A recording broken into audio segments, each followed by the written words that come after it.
So we just began for the 40th year to study the Rambam. Some people study 3 chapters a day and they finish it in the course of a year. And some people study a chapter a day and finish it in the course of 3 years. And this is the 40th year that this is going on. And of course, the Rebbe initiated this project, and it was very important to him. He mentioned it often, and he himself followed that schedule. So we're starting from the beginning. The way the Rambam begins, I mean, it's just highly unusual that someone could have this bird's eye view of the entire Torah. To be able to write the 14 volumes that he did write, with every mitzvah, every detail, whether it was a matter of agriculture, mitzvahs related to agriculture, or mitzvahs related to astronomy. He has them all spelled out, organized, codified, just incredible. It's like you often wonder, people who didn't have satellite pictures or even aerial pictures, how did they write maps? How could they have an accurate perception of the area when all they could see is one piece at a time? It's amazing. And of course, their maps were not so perfectly accurate. But the Rambam seems to have mapped out the entire Torah as if he had a satellite picture, or certainly an aerial picture. As if he had a drone with a camera on it. Really amazing.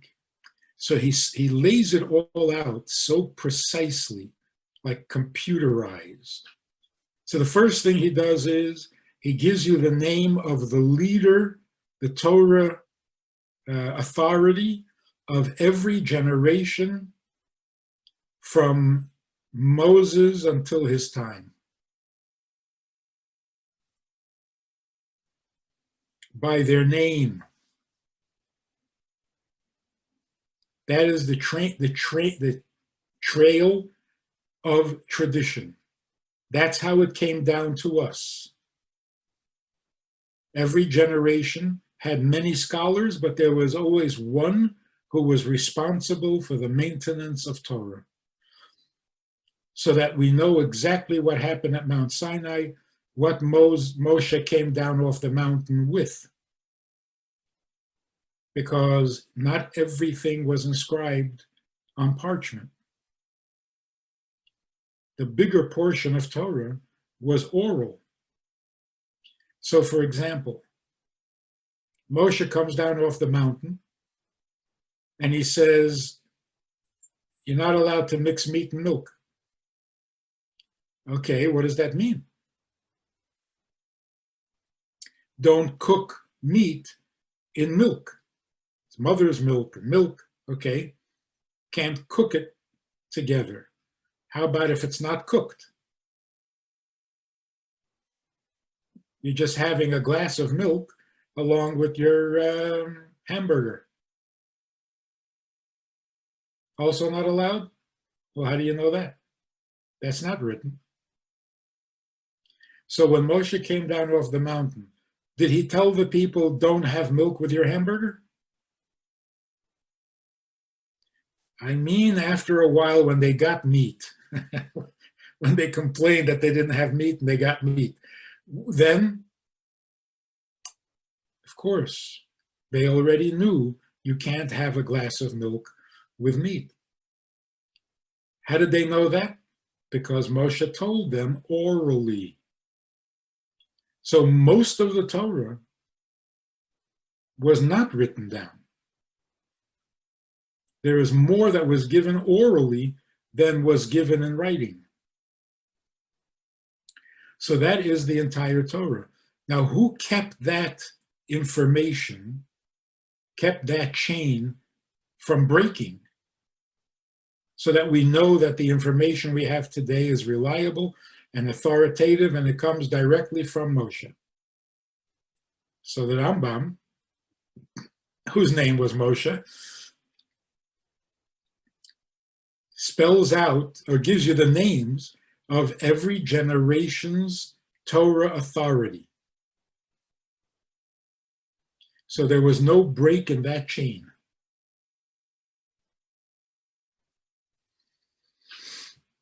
Then the Rambam says, the Torah contains 613 mitzvahs. Let me give you the list. That takes about 4 days study. Just listing the 613 mitzvahs. No details, just a list of mitzvahs. 248 positive mitzvahs and 365 negative mitzvahs. There are 248 limbs in the body, organs. The 248 positive mitzvahs correspond to the 248 organs, because every organ says, please do the mitzvah that relates to me. Give me my mitzvah. So the hand has the mitzvah of tzedakah, the mind has the mitzvah of study, and the eyes have the mitzvah of perceiving or seeing godliness and not looking at ungodly things. Every organ has its mitzvah. Then there are the 365 prohibitions. 365 correspond to the days of the solar year. It's as if every day is saying, please don't mess me up with your sin. Not today. No. Every day says, no, not today. Not on my watch, please.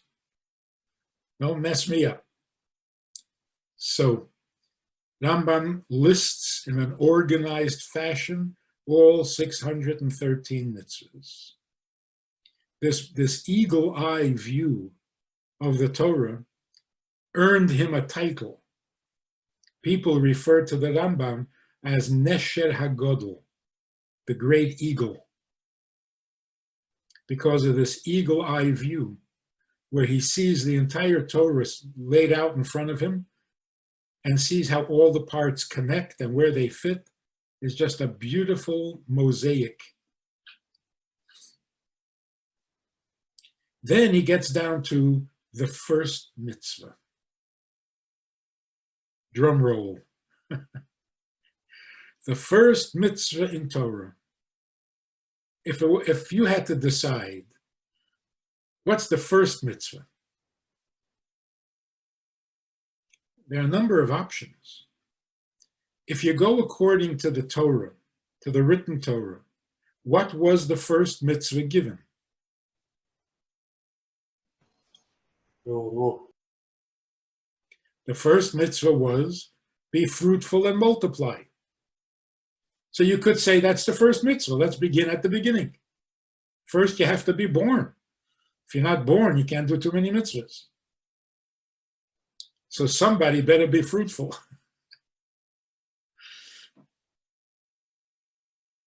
He doesn't start with that. Then there's another way of beginning, like the Shulchan Aruch begins. Let's start from the first mitzvah in the morning. Rambam doesn't do that either. Rambam is thinking, what orientation, what thinking must you have in place before you start to do all the other mitzvahs? First, you got to get your head on straight. Then we'll talk about how to conduct your life daily. And in that sense, Rambam is a Chabad chassid. Start with the mind. Get to know. Then you will love. Then you will do.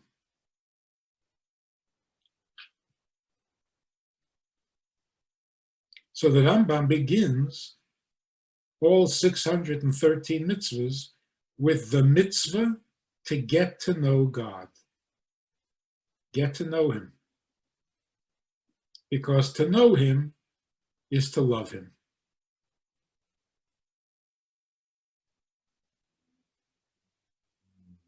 So his first volume, or his first section, is called Sefer Hamada.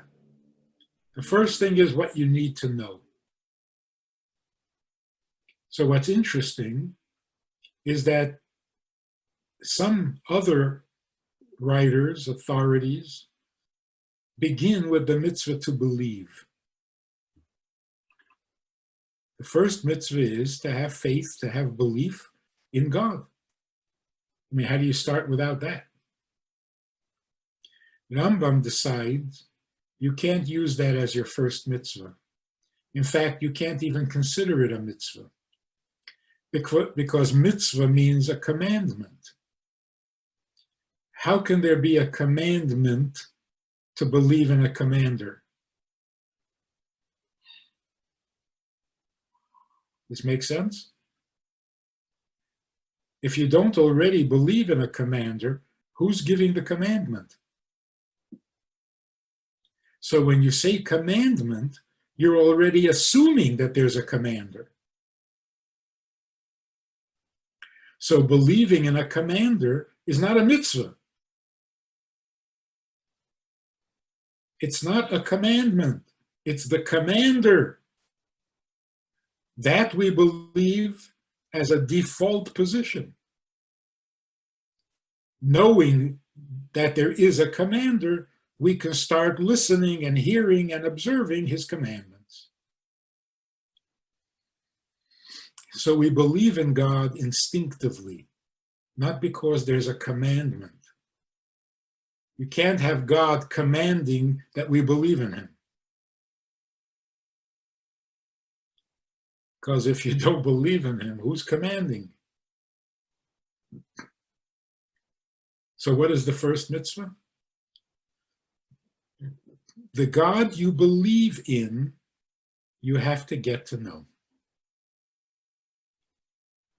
Fantastic statement. It is not enough to believe in God. See, that already makes Judaism unique. There is no religion that advocates knowing God. They all advocate faith. Faith, belief, trust, not knowledge. In fact, most religions actually dumb down their followers. Probably because it's easier. You don't have to have answers. You don't have to satisfy the mind. You just believe. The result of that is, if all I'm expecting is for you to believe and you don't believe, what consequences can there be?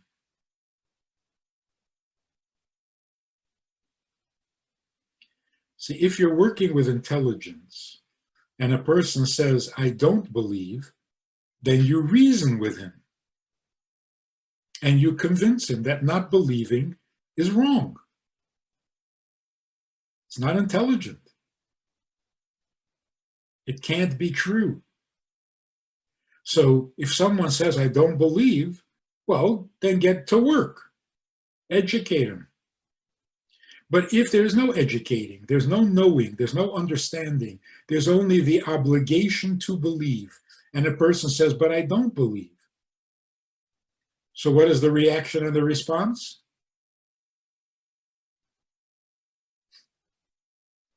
you're going to go to hell. What else can they say? Or we'll burn you at the stake. You're a heretic. You're an infidel. So basing a religion entirely on faith usually brings violent repercussions. So the threat of punishment and the dumbing down, you don't have to understand, that's what has become of religions. The Rambam says we don't go that way, we don't do it that way, that's not right. The first thing is you got to get to know God. If you don't know him, well, get to know him. Well, I don't know how to get to know him. There are rabbis and teachers and scholars who will help you. You can get to know him, and we need to get to know him. It's the first mitzvah. So what do we do with the principle that says God is unknowable? Isn't that true? Can you really get to know God? Isn't it true that to know him is to be him? The only way you can get to know God is by being him.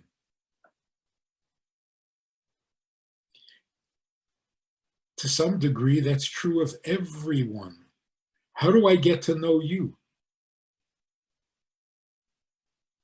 Well, I have to become you. I can't really know you deeply or truthfully unless I become you. Only you know yourself thoroughly. Everybody else is just guessing.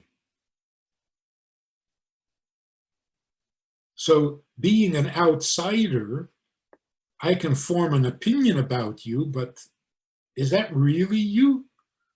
I don't know. I'm not you. And people say this all the time. No, you don't understand my pain. You're not me. So really, any two beings can't understand each other unless they become each other. Philosophically, that's true.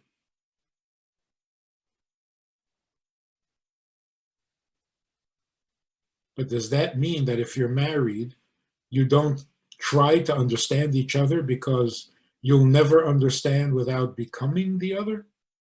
So that's it? So you don't need to try to understand at all? That's irresponsible.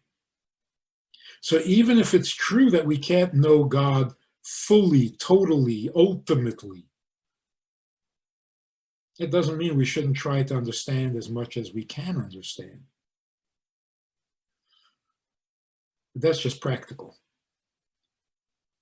On a deeper level, God made himself knowable. Ato heireso lo da'as. You made yourself knowable. So on the one hand, you can say, a human being can't know God. That's impossible. On the other hand, if God makes himself known, that's certainly possible. God can do that. Ignore the phone, I can't reach it. So, on the one hand, human beings can't understand God. That's true. Unless God makes himself known. And he can certainly do that. Where does God make himself known? In the Torah. In different parts of the Torah, God makes different aspects of himself knowable.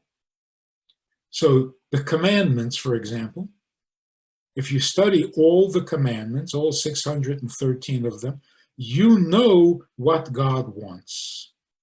You know what is precious to him, you know what he enjoys, and you know what he hates. That's a pretty big chunk of information. If you get to know your husband's loves and hates, his tastes and his distastes, you pretty much know a significant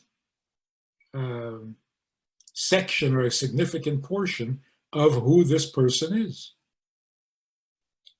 But then there are other parts of Torah that tell you other aspects of God.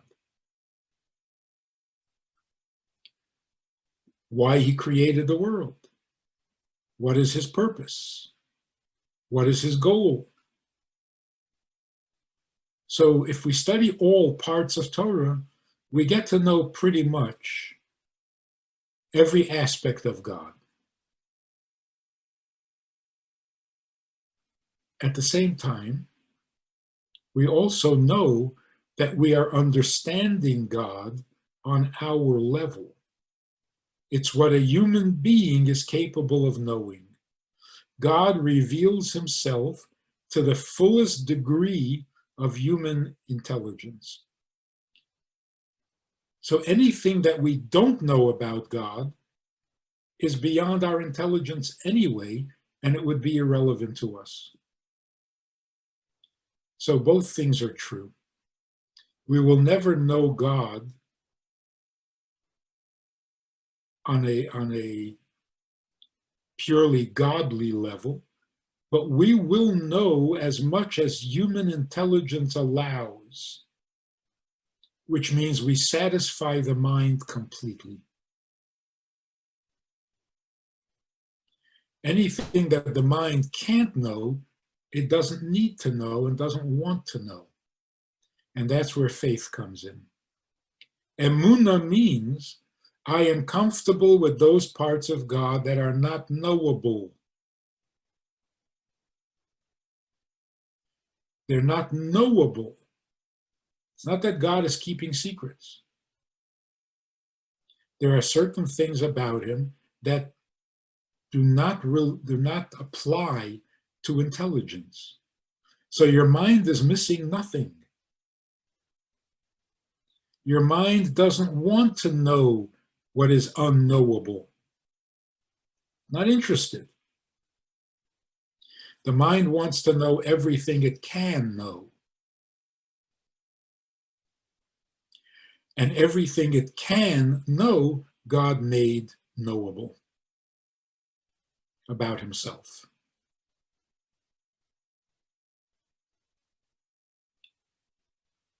Faith or emunah means where the mind cannot go, I have another relationship with God.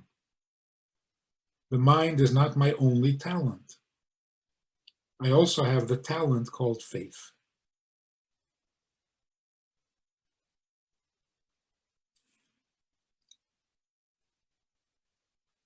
So let's stick to the Rambam. First mitzvah, which is the foundation of all foundations and the pillar of all knowledge, is to know that there is an original existence from whose existence all other existence derives.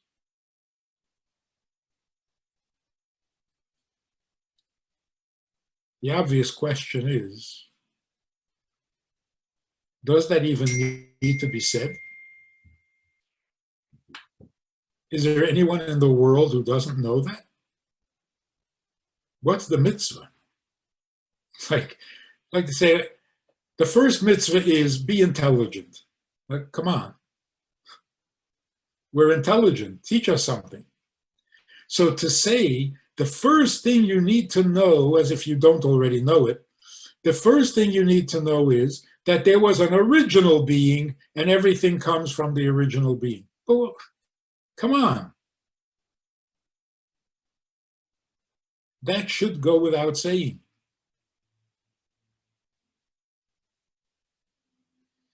What that original being is, that's fascinating. That's what every scientist would love to know.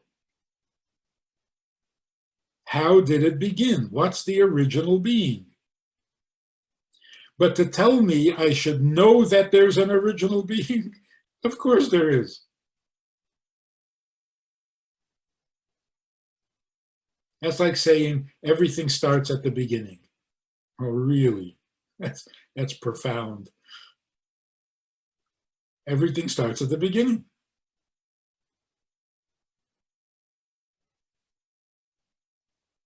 So here's what Rambam is actually doing. Knowing that you believe in God. Otherwise, why would you be studying his commandments? So we begin actually with a belief in God. Now, when we say God, we mean an unknowable. Because what we understand, that what we can relate to, is existence that was created. We cannot imagine an original being. It didn't need to be created. And where did it come from? Well, it didn't come from anywhere. It always was. Well, how did it get there? No, it didn't get there. It always was. What do you mean it always was? We can't relate to that because that's not our experience. We did not always was. So when you say God always was, like, what? How can you always was? So Rambam is saying, because you believe in God, you probably assume that he is unknowable. That's why the first mitzvah, surprise, surprise, is that he is knowable.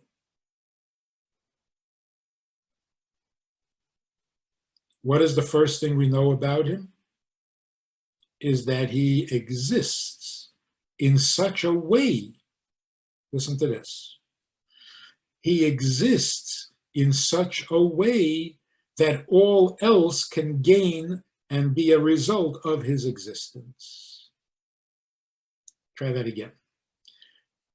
First commandment is to know God. What do you know? That he exists, and from his existence, all other things get their existence. So what is he actually telling you? Not that God exists. It's how he exists. God exists in such a tangible fashion that from his existence, all other existence can evolve.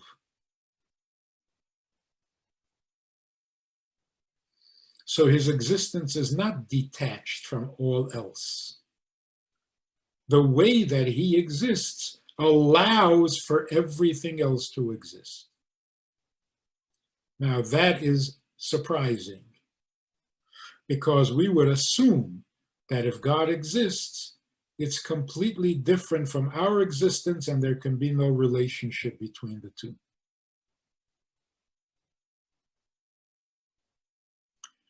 In simplistic language, we are physical, material. God is spiritual.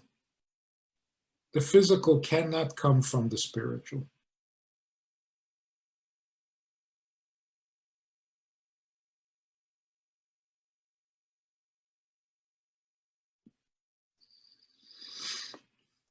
So what is Rambam saying? God is not spiritual. He's not spiritual. He exists in a way that eventually or inevitably makes other existence possible. His existence doesn't exclude your existence. Is this making sense, or?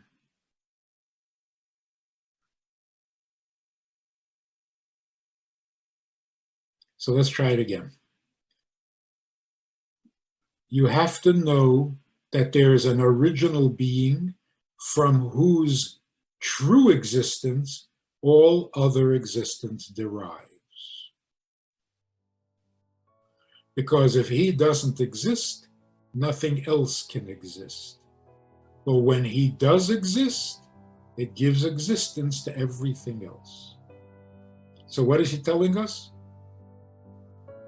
Not just that God exists, but that his existence is real enough in our perception, tangible enough to actually produce physical existence,